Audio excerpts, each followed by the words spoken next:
بسم اللہ الرحمن الرحیم۔ معاشرہ ایک سبق ہے۔ آپ جب کسی بھی غمی خوشی کے گیدرنگ میں تشریف لے جاتے ہیں، غور و فکر کرتے ہیں تو بہت ساری چیزیں، بہت ساری باتیں آپ کے سامنے ہوتی ہیں۔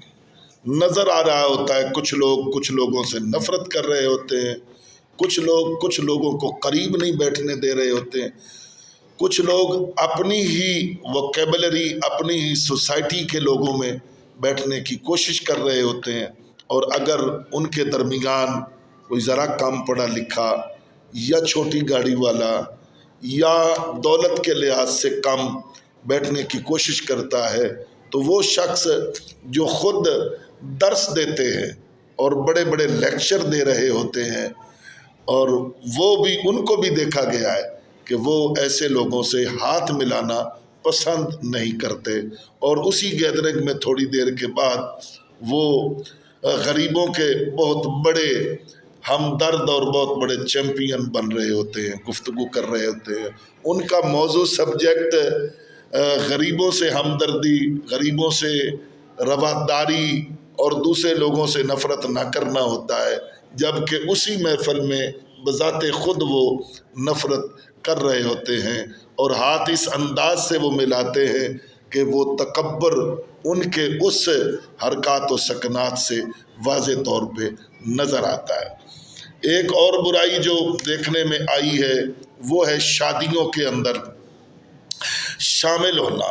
سب سے پہلے تو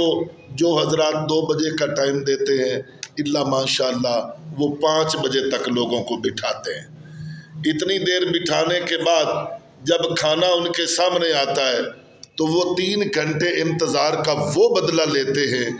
کہ یوں محسوس ہوتا ہے کہ جیسے پاکستان اور انڈیا میں جنگ شروع ہو گئی ہے، اور جناب وہ جو چمچ ہیں وہ تلواروں کی شکل اختیار کر لیتے ہیں، اور جو کھانے والے حاضرین ہیں وہ جب ان کو لہراتے ہیں تو یوں محسوس ہوتا ہے کہ انہوں نے اپنے گھوڑے باہر باندھے ہوئے ہیں اور یہ پیدل سوار ہیں جو ایک دوسرے کے ساتھ ابھی گتھم گتھا ہوں گے اور جنگ شروع ہو جائے گی۔ اور اس کا خوف اس وقت بالا تر اور دوبالا ہو جاتا ہے